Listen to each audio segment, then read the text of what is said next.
Hello दोस्तों, कैसे हैं आप सब। मैं कपिल शर्मा आपके अपने चैनल स्टडी विद कपिल में आपका स्वागत करता हूं।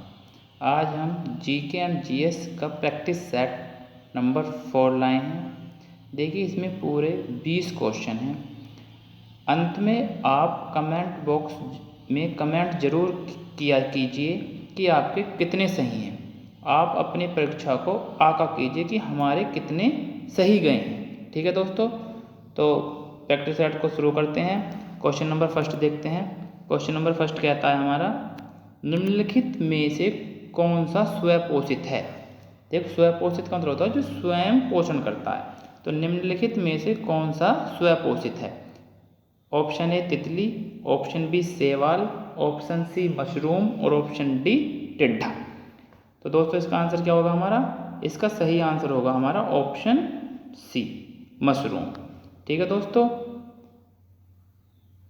वीडियो आपको अच्छे से समझ आ रही होगी, पसंद आ रही होगी। चैनल को सब्सक्राइब कीजिए एंड लाइक एंड शेयर कीजिए। ठीक है दोस्तों, नेक्स्ट चलते हैं क्वेश्चन नंबर 2 पर। किस शैवाल से आयोडीन प्राप्त होती है। क्वेश्चन नंबर 2 कहता है हमारा, किस शैवाल से आयोडीन प्राप्त होती है। ऑप्शन ए है एक्टोपकार्पस, बी है लैमिनेरिया, सी है ओडोगोनियम और डी है यूलोथ्रिक्स। ठीक है दोस्तों, तो इसका आंसर क्या होगा हमारा। क्वेश्चन नंबर 2 का आंसर होगा ऑप्शन बी, लैमिनेरिया। अगर आपसे पूछा जाए कि किस शैवाल से आयोडीन प्राप्त होती है तो आंसर होगा लैमिनेरिया। ठीक है दोस्तों, क्वेश्चन नंबर 3 पे चलते हैं। क्वेश्चन नंबर 3 कहता है, किस नदी का उद्गम स्थल भारत में नहीं है। देखिए, किस नदी का उद्गम स्थल भारत में नहीं है। Option A Chenab, option B Ravi, option C Sutlej और ऑप्शन डी व्यास। तो किस नदी का उद्गम स्थल भारत में नहीं है। इसका आंसर होगा आपका ऑप्शन सी, सतलज। ठीक है दोस्तों, वीडियो आपको अच्छी लग रही होगी तो चैनल को लाइक एंड सब्सक्राइब कर दीजिएगा। ठीक है दोस्तों, आगे चलते हैं क्वेश्चन नंबर 4 पे। क्वेश्चन नंबर 4 है, भारत में किस प्रदेश की सीमाएं 3 देशों क्रमशः नेपाल, भूटान एवं चीन से मिलती हैं। ठीक है फ्रेंड्स, क्वेश्चन नंबर 4 कहता है, भारत के किस प्रदेश की सीमाएं 3 देशों क्रमशः नेपाल, भूटान एवं चीन से मिलती हैं। ऑप्शन ए है मेघालय, ऑप्शन बी है अरुणाचल प्रदेश, ऑप्शन सी है पश्चिम प्रदेश या उत्तर प्रदेश कह सकते हैं इसे, उत्तर प्रदेश, और ऑप्शन डी है आपका सिक्किम। ठीक है दोस्तों, तो आंसर क्या होगा इसका। क्वेश्चन नंबर 4 का हमारा आंसर होगा ऑप्शन डी, सिक्किम। ठीक है फ्रेंड्स, आंसर क्या होगा ऑप्शन डी। अगर आपसे पूछा जाए कि किस भारत के किस प्रदेश की सीमाएं 3 देशों क्रमशः नेपाल, भूटान एवं चीन से मिलते हैं तो ऑप्शन क्या होगा, ऑप्शन नंबर डी होगा। ठीक है फ्रेंड्स, समझ में आ रहा है आपको अच्छे से, बिल्कुल। ठीक है फ्रेंड्स, क्या होगा इसका answer, option number D, Sikkim. ठीक है फ्रेंड्स, नेक्स्ट चलते हैं क्वेश्चन नंबर 5 पे, कि सियाचिन ग्लेशियर भारत के किस राज्य में है। कि सियाचिन ग्लेशियर भारत के किस राज्य में है। Option A Himachal Pradesh, option B है उत्तर प्रदेश, ऑप्शन सी है जम्मू कश्मीर और ऑप्शन डी है सिक्किम।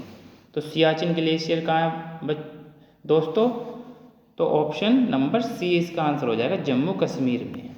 ठीक है दोस्तों, सियाचिन ग्लेशियर भारत के किस राज्य में है, जम्मू कश्मीर में है।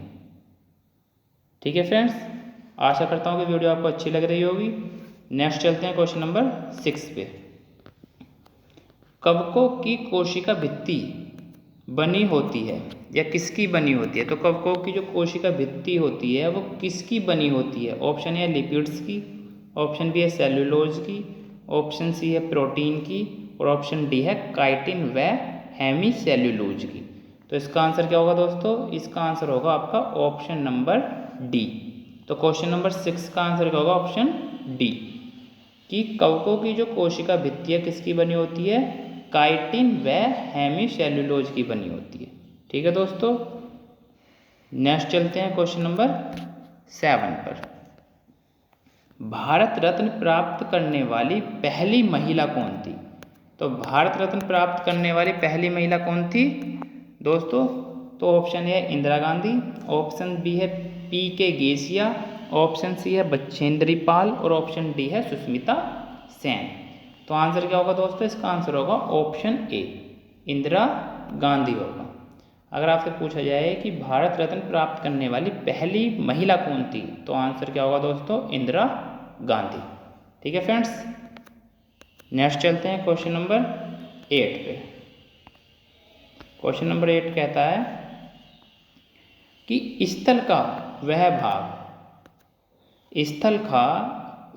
भाग जो तीनों तरफ जल से घिरा होता है, कहते हैं जो तीनों तरफ जल से घिरा होता है उसे क्या कहते हैं? उसको कहते हैं हम ऑप्शन बी प्रायद्वीप। क्या हो जाएगा दोस्तों? प्रायद्वीप हो जाएगा।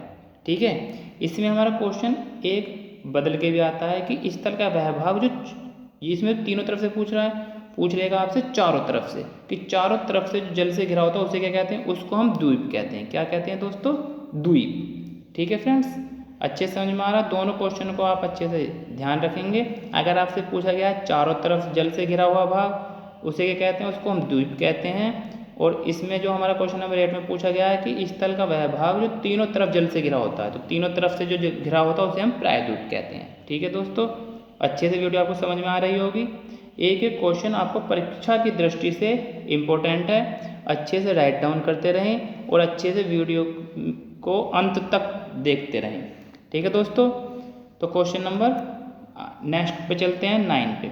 सबसे छोटा महाद्वीप है। देखिए बहुत आसान क्वेश्चन है, बट ऐसे क्वेश्चन भी आपको आते हैं कि सबसे छोटा क्या चीज़ है, सबसे बड़ी क्या चीज़ है, तो ये क्वेश्चन आपको बहुत याद रखने हैं। इसमें देखिए सबसे छोटा महाद्वीप है, तो सबसे छोटा महाद्वीप कौन सा है? Option A Asia, option B है अफ्रीका, ऑप्शन सी है ऑस्ट्रेलिया और ऑप्शन डी है अमेरिका।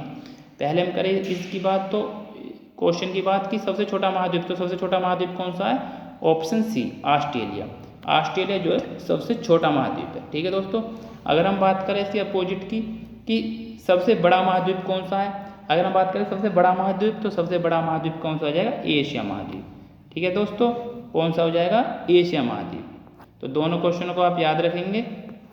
ठीक है फ्रेंड्स, एशिया महाद्वीप। अब पर इसका आंसर क्या हो जाएगा हमारा? सबसे छोटा महाद्वीप है ऑस्ट्रेलिया। ठीक है फ्रेंड्स, ऑस्ट्रेलिया महाद्वीप हमारा सबसे छोटा है। नेक्स्ट चलते हैं क्वेश्चन नंबर 10 पे। किस गैस को मार्स गैस कहा जाता है? ठीक है दोस्तों, क्वेश्चन नंबर 10 कहता है किस गैस को मार्स गैस कहा जाता है? ऑप्शन ए है मीथेन, ऑप्शन बी है कार्बन डाइऑक्साइड, ऑप्शन सी है ऑक्सीजन और ऑप्शन डी है जल। तो फ्रेंड्स इसका आंसर क्या होगा? क्वेश्चन नंबर 10 का आंसर होगा ऑप्शन ए मीथेन। ठीक है दोस्तों, बहुत ही इंपॉर्टेंट क्वेश्चन है, अच्छे से ध्यान रखेंगे कि किस गैस को मार्स गैस कहा जाता है। ऑप्शन ए है मीथेन को। ठीक है दोस्तों, नेक्स्ट चलते हैं क्वेश्चन नंबर 11। सबसे छोटी हड्डी कहाँ पाई जाती है? तो सबसे छोटी हड्डी कहाँ पाई जाती है? देखिए ऑप्शन ए है कान में, ऑप्शन बी है नाक में, ऑप्शन सी है जांघ में और ऑप्शन डी है गर्दन में। अब देखिए दोस्तों इसका आंसर क्या होगा? इसका आंसर होगा हमारा ऑप्शन नंबर ए, कहाँ? कान में पाई जाती है। ठीक है दोस्तों, अगर मैं बात करूँ कि कहाँ पाई जाती है, कान में पाई जाती है। और क्या नाम है हड्डी का? अगर मैं हड्डी का नाम बोलूँ तो क्या होती है? स्टेपीज होती है। क्या होती है? स्टेपीज कान की हड्डी का नाम होती है, सबसे छोटी हड्डी होती है। अगर मैं बात करूँ इसके अपोजिट की कि सबसे छोटी हड्डी कहाँ पाई जाती है, तो कान में पाई जाती है। अगर मैं बात करूँ सबसे बड़ी हड्डी कहाँ पाई जाती है, तो सबसे बड़ी हड्डी पाई जाती है आपकी जांघ में। ठीक है दोस्तों, समझ में आ रहा है अच्छे से? तो इसका आंसर क्या हो जाएगा? क्वेश्चन नंबर 11 का आंसर होगा सबसे छोटी हड्डी कहाँ पाई जाती है, तो कान में पाई जाती है। ठीक है दोस्तों, अच्छे से समझ में आ रहा होगा आपको वीडियो, अंत तक बने रहें। जो भी क्वेश्चन आपके क्वेश्चन नंबर जो है 20 लिए गए हैं इस प्रैक्टिस सेट में, तो आपको एक एक क्वेश्चन आपकी परीक्षा की दृष्टि से महत्वपूर्ण है। अच्छे से पढ़ते रहें और वीडियो को लास्ट तक देखें और वीडियो के लास्ट में कमेंट जरूर किया कीजिए कि आपके कितने क्वेश्चन सही हैं। ठीक है दोस्तों, नेक्स्ट चलते हैं क्वेश्चन नंबर 12 पे। क्वेश्चन नंबर 12 देखिए, ये आपका सही मिलान का है, अच्छे से ध्यान से पढ़ेंगे। देखिए क्वेश्चन नंबर 12 कहता है निम्न में से कौन सुमेलित नहीं है। ऑप्शन ए है सिमलीपाल उड़ीसा, बी नोकरेक मेघालय, सी अगस्तमलाई केरल और डी कंचनजंगा हिमाचल प्रदेश। ठीक है दोस्तों, तो इसका आंसर क्या हो जाएगा। एक तो ये कह रहा है कौन सुमेलित नहीं है, तो नहीं है तो कौन सा नहीं है। देखिए सिमलीपाल उड़ीसा बिल्कुल ठीक है, बी नोकरेक मेघालय बिल्कुल ठीक है, अगस्तमलाई केरल बिल्कुल ठीक है, तो क्या हो जाएगा हमारा कंचनजंगा हिमाचल प्रदेश, यही रॉन्ग है हमारा। ठीक है दोस्तों, यही हमारा क्या है, रॉन्ग है। तो इसमें कंचनजंगा कहाँ है, सबको पता है आपको कहाँ है, सिक्किम में है, सिक्किम में। ठीक है दोस्तों, समझ में आ रहा है अच्छे से, बिल्कुल अच्छे से वीडियो को देखते रहें और लाइक और शेयर करते रहें। ठीक है दोस्तों, क्वेश्चन नंबर 13 पर चलते हैं। क्वेश्चन नंबर 13 कहता है किस संविधान संशोधन द्वारा दिल्ली को राष्ट्रीय राजधानी क्षेत्र का दर्जा दिया गया है। देखिए ये पूछ रहा है आपसे कि दिल्ली को राष्ट्रीय राजधानी का दर्जा कौन से संविधान संशोधन के द्वारा दिया गया है। 67वां संविधान संशोधन, 69वां संविधान संशोधन, 68वां संविधान संशोधन या 70वां संविधान संशोधन। तो कौन सा दिया गया दोस्तों, इसका आंसर होगा ऑप्शन बी 69वां संविधान संशोधन। कौन सा होगा दोस्तों, 69वां संविधान संशोधन। ठीक है फ्रेंड्स, अच्छे से ध्यान रहेगा, बिल्कुल ठीक है दोस्तों। नेक्स्ट चलते हैं क्वेश्चन नंबर 14 पर। कांसा निम्न में से किसकी मिश्र धातु है। तो कांसा निम्न में से किसकी मिश्र धातु है। देखिए दोस्तों बहुत ही इम्पोर्टेंट क्वेश्चन है, कई बार परीक्षाओं में पूछा गया है, तो अच्छे से ध्यान रखेंगे। ऑप्शन ए है तांबा और जस्ता, ऑप्शन बी है टिन और जस्ता, ऑप्शन सी है तांबा और टिन, और ऑप्शन डी है लोहा और जस्ता। तो इसका आंसर क्या होगा दोस्तों, कांसा। अगर कांसे की बात करें तो इसका आंसर होगा आपका तांबा और टिन। ठीक है दोस्तों, तो कांसा निम्न में से किसकी मिश्र धातु है। कांसा जो है आपकी तांबा और टिन की मिश्र धातु होती है। ठीक है दोस्तों, यहीं आपसे एक क्वेश्चन और पूछा जाता है कि पीतल किसकी मिश्र धातु होती है। अगर पूछे आपसे पीतल किसकी मिश्र धातु होती है, तो पीतल जो होती है आपसे, पीतल जो होती है, ब्रोंज जो होता है वो तांबा और जस्ते का मिश्र धातु होती है। ठीक है दोस्तों, अगर आपसे पूछे कांसा किसकी मिश्र धातु है, तो कांसा तो तांबा और टिन की मिश्र धातु है। अगर पूछे पीतल तो तांबा और जस्ते की मिश्र धातु है। ठीक है दोस्तों, अच्छे से समझ में आ रहा है आपको, बिल्कुल। नेक्स्ट चलते हैं क्वेश्चन नंबर 15 में। 74वें गणतंत्र दिवस परेड के अवसर पर किस राज्य की झांकी ने पहला पुरस्कार जीता है। देखिए दोस्तों, तो इसमें पूछ रहा है आपके करंट से संबंधित प्रश्न है, और ये 74वें गणतंत्र परेड के अवसर पर किस राज्य की झांकी ने पहला पुरस्कार जीता है। तो ऑप्शन ए है हिमाचल, ऑप्शन बी है उत्तराखंड, ऑप्शन सी है कर्नाटक और ऑप्शन डी है राजस्थान। तो आंसर क्या हो जाएगा दोस्तों, आंसर हो जाएगा ऑप्शन नंबर बी। ठीक है फ्रेंड्स, अच्छे से याद रहेगा, बिल्कुल बहुत ही इंपॉर्टेंट क्वेश्चन है कि गणतंत्र दिवस परेड के अवसर पर किस राज्य की झांकी को पहला स्थान मिला है, तो उत्तराखंड को मिला है। ठीक है दोस्तों, नेक्स्ट चलते हैं क्वेश्चन नंबर 15। क्वेश्चन नंबर 15 कहता है हमारा 16 कौन सा विटामिन जल में घुलनशील नहीं होता। देखिए फ्रेंड्स, कल मैंने आपको कराया था कौन से विटामिन जल में घुलनशील हैं। तो घुलनशील विटामिन मैंने आपको याद कराए थे, बी और सी घुलनशील होते हैं, और इनके अलावा जो 4 विटामिन होते हैं, कीड़ा मैंने आपको एक ट्रिक बताई थी KEDA कि विटामिन के, विटामिन ई, विटामिन डी और विटामिन ए, ये जो होते हैं जल में अघुलनशील होते हैं। तो इसका आंसर क्या हो जाएगा दोस्तों, इसका आंसर हो जाएगा option number C vitamin A. अगर आपसे पूछा है कि विटामिन जल में घुलनशील नहीं होता तो विटामिन ए नहीं होता। बस आपको 2 याद रखने कि जल में घुलनशील वाले विटामिन याद कर लो, एक तो बी होता है और एक सी होते हैं, ये दोनों जल में घुलनशील होते हैं। और जो मैंने आपको बताई थी vitamin A, vitamin E, vitamin D और विटामिन के, ये चारों जो होते हैं ये वसा में घुलनशील होते हैं, जल में घुलनशील नहीं होते। ठीक है फ्रेंड्स, अच्छे से याद रखेंगे। नेक्स्ट चलते हैं क्वेश्चन नंबर 17 पर। देखिए ये कहता है आपसे कि 2011 की जनगणना के अनुसार किस राज्य का लिंगानुपात सर्वाधिक है। तो ऑप्शन ए है मणिपुर, ऑप्शन बी है केरल, ऑप्शन सी है राजस्थान और ऑप्शन डी है तमिलनाडु। तो किस राज्य का लिंगानुपात सर्वाधिक है? Option B Kerala. ठीक है फ्रेंड्स, सर्वाधिक केरल का। अगर आपसे यही पूछा जाए कि 2011 की जनगणना के अनुसार किस राज्य का लिंगानुपात न्यूनतम है, तो न्यूनतम किसका हो जाएगा दोस्तों? न्यूनतम हो जाएगा आपका हरियाणा का। ठीक है दोस्तों, किसका हो जाएगा? हरियाणा का आपका न्यूनतम हो जाएगा। ठीक है फ्रेंड्स, अच्छे से ध्यान रखेंगे और अपने नोटबुक में नोट करेंगे। नेक्स्ट चलते हैं क्वेश्चन नंबर 18 पे। पृथ्वी की बहन किस ग्रह को कहा जाता है? देखिए ग्रह से संबंधित आपके क्वेश्चन आते हैं ज्योग्राफी में, तो आपको अच्छे से याद रखना है, कॉम्पिटिटिव में पूछे जाते हैं।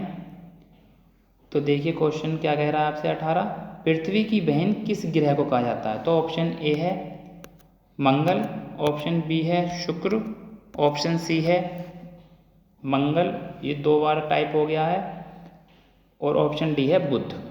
ठीक है दोस्तों, तो इसका आंसर क्या होगा? इसका आंसर होगा आपका ऑप्शन नंबर बी, शुक्र होगा। देखिए शुक्र से संबंधित आपको 2-3 बातें और याद रखनी है।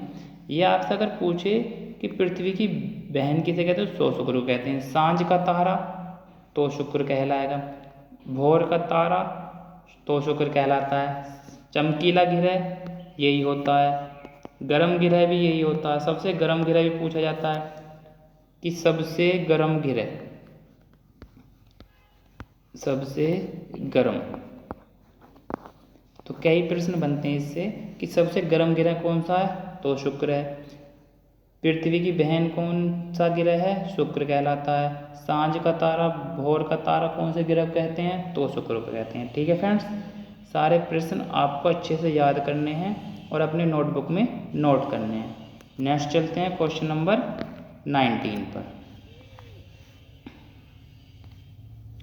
देखिए फ्रेंड्स, क्वेश्चन नंबर 19 कहता है कपास की खेती के लिए कौन सी मिट्टी उपयुक्त होती है? तो कपास की खेती के लिए कौन सी मिट्टी उपयुक्त होती है? ऑप्शन ए है लाल मिट्टी, ऑप्शन बी है काली मिट्टी, ऑप्शन सी है लेटराइट मिट्टी और ऑप्शन डी है दोमट मिट्टी। तो इसका आंसर क्या हो जाएगा दोस्तों? ऑप्शन बी हो जाएगा दोस्तों। ठीक है, क्या होगा? ऑप्शन बी, काली मिट्टी। कपास की खेती के लिए कौन सी मिट्टी यूज़ की जाती है? काली मिट्टी यूज़ की जाती है। ठीक है दोस्तों, अच्छे समझ में आ गया? क्या होगा इसका आंसर? बी होगा। ठीक है फ्रेंड्स, अच्छे समझ में आ रहा है आपको कि क्वेश्चन नंबर 19 का आंसर क्या होगा? कपास की खेती के लिए कौन सी मिट्टी उपयुक्त होती है? ऑप्शन बी, काली मिट्टी। ठीक है फ्रेंड्स, अच्छे समझ में आ रहा है। और ये नेक्स्ट चलते हैं क्वेश्चन नंबर 20 पर, और ये हमारा आज का अंतिम प्रश्न होगा।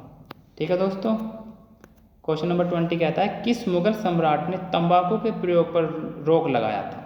तो तंबाकू के प्रयोग पर किसने रोक लगाई थी?